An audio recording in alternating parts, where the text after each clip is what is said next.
I'm the creator of YouTube videos. I review music and movies. Without these things, I am nothing.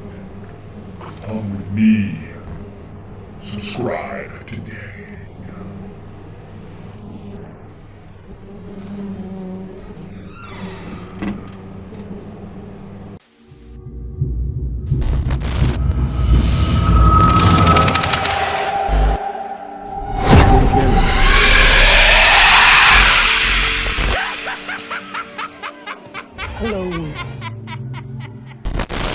What is going on, everybody? Welcome back to the channel, and today it is time to start a new review series, and it is Candyman. There is a new Candyman movie coming out later this month. We will review it, but we got to start with the other films, starting with the original. There are a couple sequels we'll review as well on this channel, but it all started with the 1992 film Candyman, starring Virginia Madsen, Tony Todd, Xander Berkeley. And this is a film I watched a lot growing up in the 90s, early 2000s. I hadn't seen it for a while, so I watched this again to prepare for this review, and it is just as awesome as I remember it. An absolutely thrilling, insane horror film that also takes elements of the supernatural, elements of folklore, legends, and things like that are all implemented into this movie to make it just more than a typical slasher. As much as I love Halloween, Friday the 13th, this takes it deeper, and it is a really amazing film. You got Virginia Madsen as Helen, and she is researching urban legends. It takes her to this neighborhood, rundown neighborhood, kind of the bad part of town, and she walks up in there with her friend. She's not a very scared person. She has guts.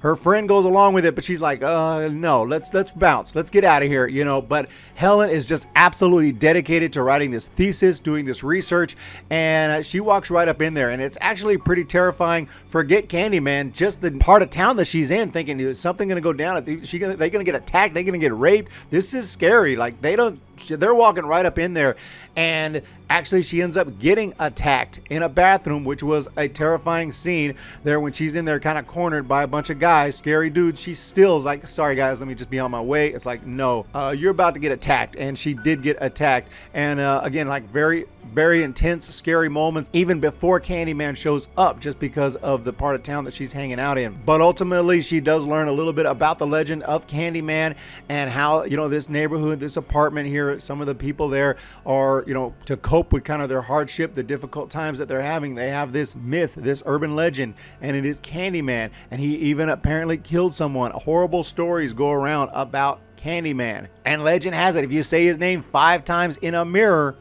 he will show up. Because if you got the guts to say his name 5 times, that means, hey, you're not that scared. So he needs to show up and make sure that people are that scared, that his legend continues. And it's so terrifying and effective, even I, to this day, will not say Candyman 5 times in a mirror. Now, I understand nothing's gonna happen. I know. I can go say Candyman in a mirror 5 times right now, and absolutely nothing will happen. But why risk it? Even as a kid, I tried, and I could not get to that 5th one. It's just a risk reward, right? Just in case. And that's just how effective this movie is. Like, I was never terrified of a real Jason Voorhees or a real Michael Myers or a real Freddy even coming in my dreams. It just, it's just movies, right? But this Candyman, there was actually people like scared of saying Candyman. I was one of them 5 times in a mirror, and I still won't do it. So after she gets attacked, it turns out that dude that attacked her is the leader of a gang. He is not the Candyman at all. So he gets arrested, but he is actually assumed to be the guy that murdered the people that people say Candyman murdered. So in a way, he is the Candyman people think, or that the cops at least think. But as it turns out, of course, he's not the Candyman, because Candyman shows up in a parking garage, and the voice is just unbelievable. It is extremely bassy. It is extremely intimidating, echoey, and just haunting and just insane. When Candyman starts talking to Helen from a distance, he's not even, right next to her. He's far away against the wall there, and it's still extremely intimidating, just as intimidating as a Michael Myers or Jason Voorhees, right in your face. That's how scary Candyman is. Helen. Yes? Helen.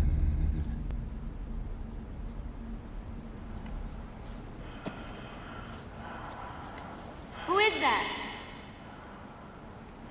And this is when the movie just takes, I'm not going to get into extreme spoilers just in case you haven't seen it, but this is where the movie goes insane when, Helen starts ending up being considered insane. It appears that she's the one who's murdering a bunch of people, and people are actually scared of her. She has to escape from an insane asylum. Things just go insane, and while she's here trying to prove her innocence, saying, no, this wasn't me. I couldn't do this. I'm not capable of all this. I'm not capable of this type of murder.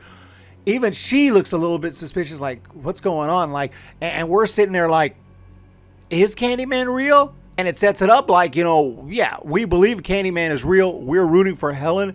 But at the same time, is she crazy? I thought the acting in this film on point, absolutely incredible. Virginia Madsen was amazing. Tony Todd was great, but also all the supporting cast, the husband of Virginia Madsen's character, and then there's a little kid in there, Dewan Guy. He was outstanding and just really added something to the film as well. All around, the cast was great. This movie was absolutely terrifying. There's just not a whole lot of negatives to it. You will get into this movie, and it will have a satisfying conclusion, an absolutely insane conclusion. Nothing that you would, probably expect in your typical, horror film when they just kill the bad guy and a couple of, the final girl and maybe a guy and they survive and it's over, credits roll. Now, this film, it just next level stuff. I mean, I think it was ahead of its time to do this in 1992 before all these, crazy horror films started coming out recently where they knew you had to do something a little different. Thinking of newer films like Hereditary, a film like Get Out. These are films that really, take horror in a different direction where you don't know where it's going, where it's just a more intense story, not just someone going around killing people.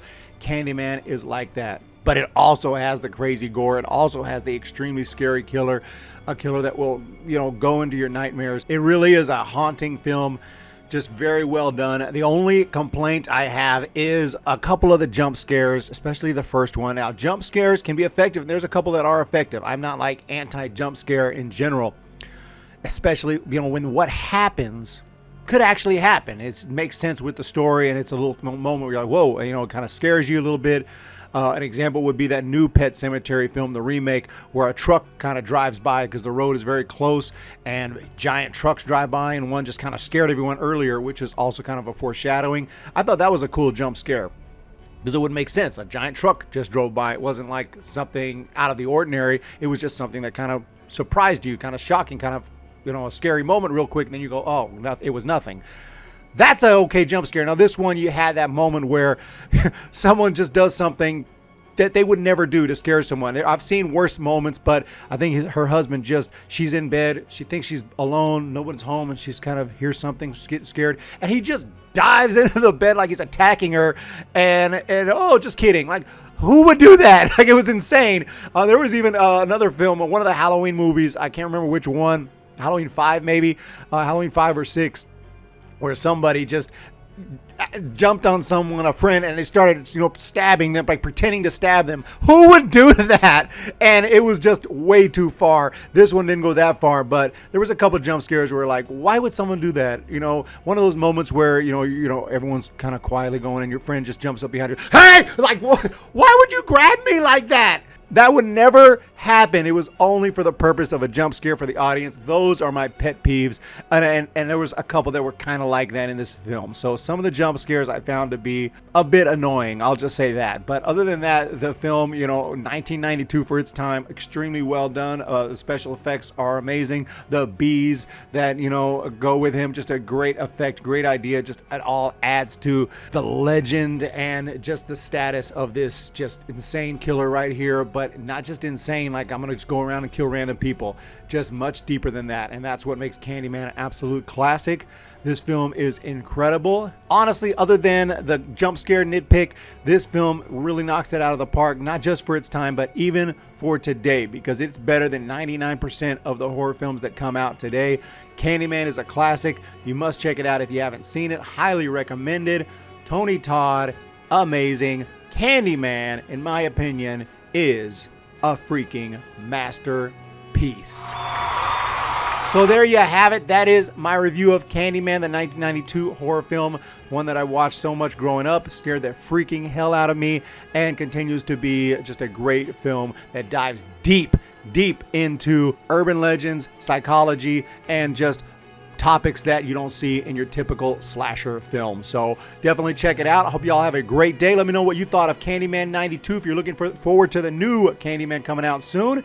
Let me know about that, and look forward to the reviews of the 2 sequels as well. So you guys have a great day. Hit that subscribe button. Hit the thumbs up button. And we'll talk to you next time.